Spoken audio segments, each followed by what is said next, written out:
Candle stick के बाद सबसे इंपॉर्टेंट अगर प्राइस एक्शन में कोई चीज है तो सपोर्ट एंड रेजिस्टेंस, उसको सही तरीके से समझना बहुत ज्यादा इंपॉर्टेंट है। आज से पहले अपने बहुत सारे वीडियोस देखे होंगे सपोर्ट एंड रेजिस्टेंस के बारे में, लेकिन आपके कोई काम नहीं आ रहा है। और इस वीडियो में सपोर्ट एंड रेजिस्टेंस को सिर्फ हम ड्रॉ करना ही नहीं सीखेंगे, बल्कि उसकी साइकोलॉजी, उसका बिहेवियर और उसको किस तरीके से हम ट्रेड कर सकते हैं, ये सब चीजें इस वीडियो में हम सीखने वाले हैं। तो इस वीडियो को पूरा देखना बहुत ज्यादा जरूरी है, क्योंकि आधा अधूरा ज्ञान सबसे घातक होता है। तो चलिए बिना किसी देरी के शुरू करते हैं। सबसे पहले हमें समझना होगा प्राइस का मूवमेंट कैसे होता है। किसी भी स्टॉक या इंडेक्स में बाइंग अगर होती है तो प्राइस ऊपर जाता है और वही हमें बुलिश कैंडल चार्ट पे दिखाई देता है। अगर उसी तरह से सेलिंग होता है तो प्राइस डाउन होगा और उसी तरह हमें बेयरिश कैंडल्स चार्ट्स पे दिखाई देंगे। कैंडल्स के बारे में बिगिनर टू एडवांस मैंने ऑलरेडी वीडियो बनाया है और उस पर आपका काफी बढ़िया रिस्पॉन्स मिला है। अगर आपने वो वीडियो नहीं देखा तो आप आई बटन पे क्लिक करके उस वीडियो को देख सके। तो चलिए हम सपोर्ट एंड रेजिस्टेंस के बारे में समझते हैं। सबसे पहले मैंने आपको बताया प्राइस का मोमेंटम। अब हमें समझना होगा सपोर्ट एंड रेजिस्टेंस बनता कैसे है। फॉर एग्जाम्पल, अगर प्राइस यहाँ स्टार्ट हो रहा है और यहाँ पे बायर अगर आते हैं तो प्राइस इंक्रीज होगा, और जैसे ही प्राइस इंक्रीज हो रहा है तो यहाँ पर और बायर आएंगे क्योंकि प्राइस बढ़ रहा है। प्राइस जैसे बढ़ता जाएगा, जिन लोगों ने बाय किया उनको प्रॉफिट हो रहा है, जिन लोगों ने बॉटम पे बाय किया है उनको काफी फायदा हुआ, और उनको प्रॉफिट अगर बुक करना है तो उनके लिए पोजीशन एग्जिट करने के लिए उन्होंने बाय किया है तो अभी उनको सेल करना होगा, तभी उनका पोजीशन एग्जिट होगा। तो वो जब सेल करते हैं तो मैंने आपको बताया सेल करने के बाद बियरिश कैंडल बनती है, प्राइस डाउन होती है। प्राइस अगर डाउन हो रही है तो बहुत सारे लोगों को लगेगा कि अभी प्राइस डाउन हो रही है तो हम यहाँ पे एग्जिट होंगे, और वो एग्जिट होंगे तो और वॉल्यूम से प्राइस गिरेगा, और इस प्राइस को देखते हुए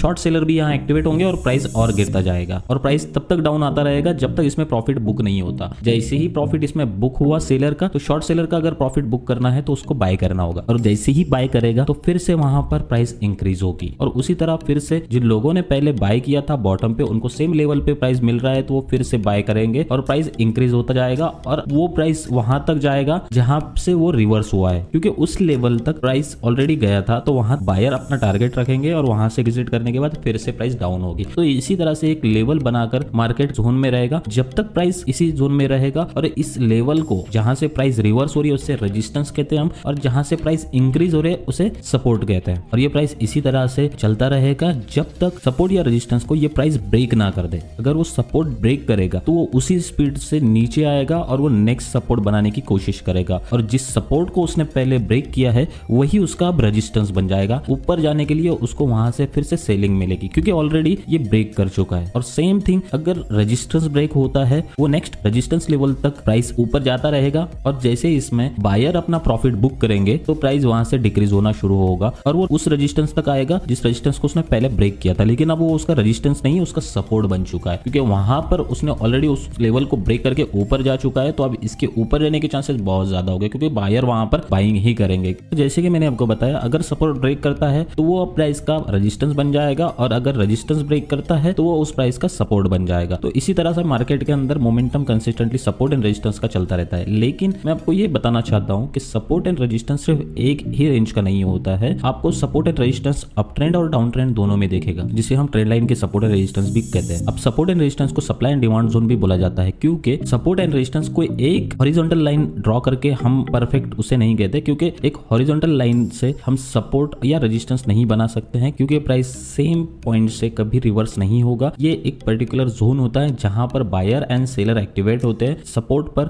एक जोन बनेगा जिसे हम डिमांड जोन भी कहते हैं, और जहां से सेलिंग होती है उसे हम सप्लाई जोन भी कहते हैं। तो मैं आपको बताना चाहूंगा, आपको ये पॉइंट बहुत ज्यादा याद रखने की जरूरत है कि प्राइस जिस लेवल से इंक्रीज हो रहा है और डिक्रीज हो रहा है तो वो हमारा सपोर्ट या डिमांड जोन बनता है, और जिस लेवल से प्राइस डाउन जा रहा है वो हमारा रेजिस्टेंस या सप्लाई जोन होता है। सपोर्ट एंड रेजिस्टेंस का मैंने एक रेंज में, जैसा मार्केट होता है वही रेंज आपको मैंने बताई, लेकिन मार्केट में अलग अलग टाइप के सपोर्ट एंड रेजिस्टेंस होते हैं। अब हम ये देखते हैं कि चार्ट पे इसको ड्रॉ करके हम कैसे प्रॉफिट बना सकते हैं। तो यहाँ पे हमें सपोर्ट और रेजिस्टेंस बनाने के लिए दो टाइप के टूल मिलते हैं, एक हॉरिजॉन्टल लाइन मिलता है और दूसरा एक रेक्टेंगल मिलता है। हम प्रेफर करते हैं रेक्टेंगल सेलेक्ट करने का, क्योंकि रेक्टेंगल हमें एक रेंज प्रोवाइड करता है। तो आपको यहाँ पे दिख रहा है कि प्राइस यहाँ से डाउन हुआ और फिर ये इसी लेवल से रिवर्स हुआ। ये एक पॉइंट हमें यहाँ पे मिल चुका है। जब तक ये प्राइस यहाँ पर सपोर्ट लेगा तो यहाँ पे एक रेंज ट्रेडिंग करने के लिए मिल सकता है। और सेम थिंग अगर आप ऊपर के साइड में देखेंगे तो यहाँ पे आपको जहाँ से प्राइस रिवर्स हो रहा है उस प्राइस को आप आपका रेजिस्टेंस या सप्लाई जोन आप यहाँ पे बना सकते हो। तो आपको यहाँ पे क्लियर कट यहाँ पे अभी दिख गया है कि सपोर्ट एंड रेजिस्टेंस किस तरह से ड्रॉ करते हैं। ये मैंने आपको एक रेंज में बताया, लेकिन आप उसी तरह से